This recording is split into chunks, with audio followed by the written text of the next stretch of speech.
In a previous video, I tried to answer the question of why Sweden admits so many refugees. My explanation was that Sweden's government wants to avert a looming budgetary crisis that might be caused by an aging and diminishing population, and so they import an army of relatively young migrants to become taxpayers, to work more jobs, to have more children, and save their demographics. Several people left comments questioning my thesis. A representative quote is, "But migrants don't work, so in fact they are an extra drain on the government tax base." This is a good question to have because obviously Sweden's recent migrant wave has caused some problems for Sweden. Will the humanitarian migrants from the Middle East and North Africa, in general, will they become productive, law-abiding Swedes? Will their contributions to Sweden's economy prevent Sweden's impending budget woes? This question has two sections. Are migrants an economic benefit now, and will they be one in the future? This March 2016 headline comes from a Swedish news site, SVT Nyheter. It says, quote, 162,000 came to Sweden, 500 got work, end quote. This is referring to migrants. The headline goes on to say that of the nearly 200,000 refugees who came to Sweden as part of the migrant wave, only 494 were working a job. The headline and the article sound unbelievable to me, and I'm something of a refugee skeptic. So I tried to find corroborating evidence. Using data from Sweden's official population statistics, we can see the number of foreign-born people from Iraq, Afghanistan, and Syria. Using data from the Swedish Migration Board, we can also find the number of work permits issued to people with those nationalities. Now, this isn't exact because some of these people won't need work permits. Not all of them will be recent migrants. Some of them may have been there for a while or be naturalized or be working in fields that don't require work permits. But I think this is a decent approximation, and it corroborates the data from the headline. In 2017, there were 258,000 people from those three countries, and only 502 work permits issued to people with those nationalities. I'm still skeptical of the idea that only 500 asylum seekers have started working, but my analysis found similar results to multiple news agencies, including a couple writing out of Sweden. I did find some conflicting evidence. An article in the Financial Times claimed that foreign-born employment in Malmö was around 20%, meaning that only 1 in 5 foreign-born people held jobs. The Economist wrote that people born outside the EU and Sweden have an unemployment rate of 22.5%, but remember that unemployment rate measures people who are looking for jobs but cannot find any. This rate doesn't say anything about the number of people who are not looking for jobs. Europe's Asylum Information Database claims that in Sweden in 2016, 30,000 asylum seekers were granted the right to work, of which only 1,300 found jobs. That's more than double the figure I came up with in my research, but it's still a dismal number. And it is possible that this does not conflict with my analysis, as my figures focused on just 3 countries, Afghanistan, Iraq, and Syria, whereas those numbers are totals for all refugees.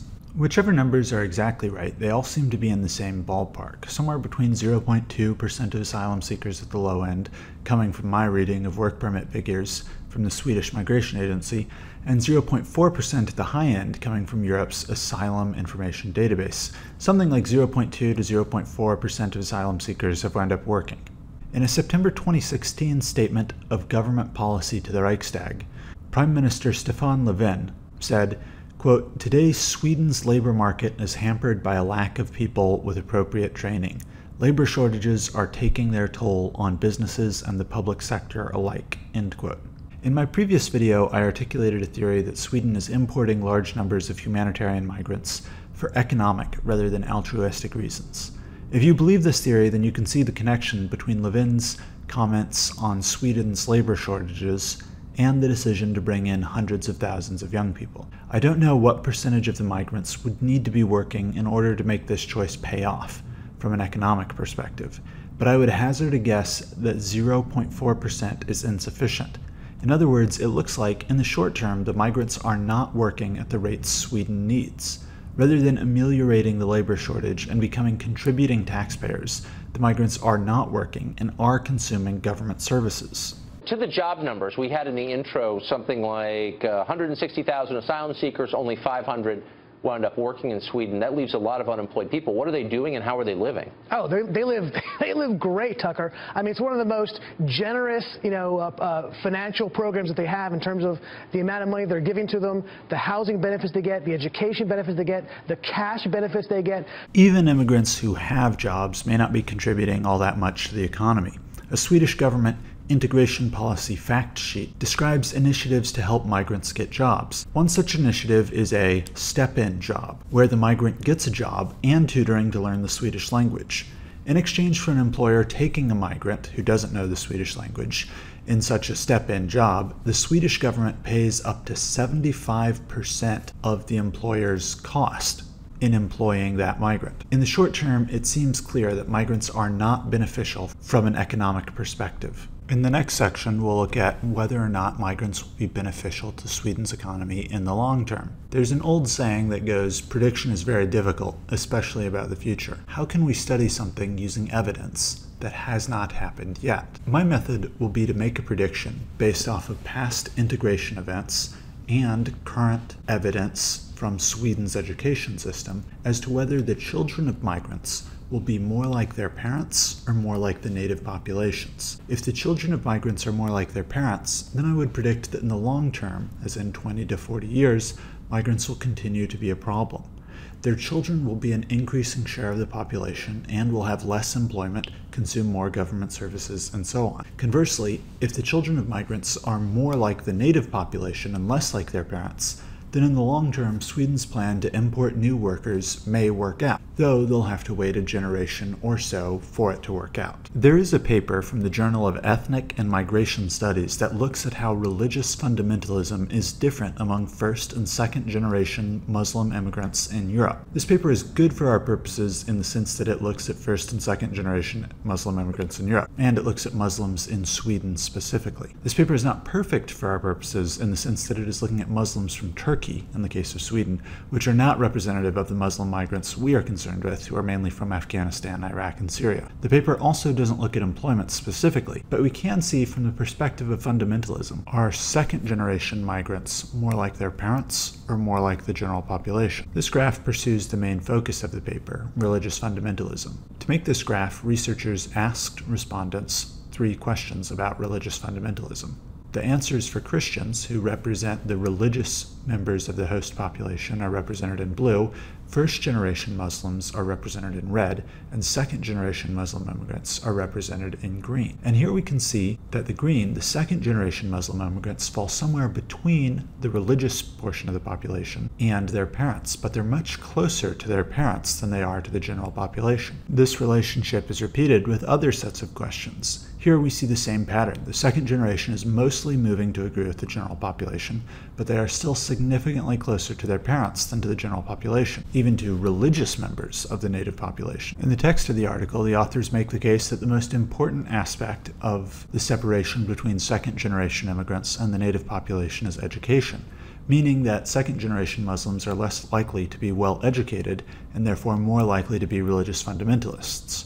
For our purposes, that information, that second-generation Muslims are less likely to be well-educated than the native population, is also informative and predictive of bad economic outcomes. We have just seen some data to suggest that second-generation immigrants, ideologically speaking, will move gradually away from the positions of their parents and towards the positions of the general population, leaving second-generation immigrants in between the two positions. If we look at second-generation migrants in Swedish schools, we will see a similar pattern. The second-generation migrants are doing better than their parents, but worse than the general population. This graph comes from an OECD review of immigrant education in Sweden. Here we see that in measures of performance in reading, science, and mathematics, second-generation immigrants fall in between first-generation and the native-born population. This is the same trend as with religious fundamentalism. One positive way to conceptualize this trend is that Sweden is making progress over time, over the generations. Sweden is making progress at integrating the immigrants into their society. This second graph may clue us in on a different interpretation of the previous graph. This graph shows the percentage of students who don't meet reading level 1. In other words, these students are illiterate. Sweden is shown on the far left-hand side of the graph. What this graph means is that about 17% of first-generation migrants are functionally illiterate, which is substantially larger than the level for native-born children. Second-generation migrants, on the other hand, have the same level of illiteracy as native-born. In other words, perhaps the reason that the first-generation migrants do so badly in every subject is that a fifth of them cannot read at all, and that hurts their average scores. By the second generation, this problem may be solved, but there would not necessarily be any further integration beyond that the children knew the native language. And finally, with this table, we see that for native Swedes, only 9% of students are not qualified for secondary education by the time they complete primary education. For children with an immigrant background, this number is 23% not qualified for secondary education. In other words, children with an immigrant background are completing the Swedish education system with a worse education than native Swedes. As a closing note on this topic, you should consider that the OECD report does not differentiate migrants by nation of origin. Lots of migrants come to Sweden from relatively similar countries like Finland, so it's possible that the students with a Finnish immigration background perform similar to students with a Swedish background. But the differences between students with an immigrant background from Africa or the Middle East, these differences might be even more extreme, and they're just disguised by the fact that the Finnish students are grouped in the same category. To sum up my thoughts for the second section, I don't think we have perfect evidence to conclusively say that migrants either will or will not be a benefit for the Swedish economy in the long term, in the very long term, meaning multiple generations. However, from the evidence that we have seen so far, both in terms of religious fundamentalism, where migrants are more like their parents than they are the host population, and in terms of education performance, where second-generation migrants are more like their parents than they are like the native population, the evidence that we have seen so far suggests to me that in the long term, the people descended from first-generation migrants will be more like their parents than they are the native population. And since their parents are posing a problem for Sweden, since their parents are largely not working and are consuming lots of government services, the fact that the second generation of migrants is more likely to resemble their parents, at least in my analysis, this fact is very troubling for Sweden. If you enjoyed this video, then go ahead and click the like button. If you're interested in seeing more content in a similar style, go ahead and subscribe. In my next video, I'll be returning once more to the topic of crime in Sweden. Thanks for your time.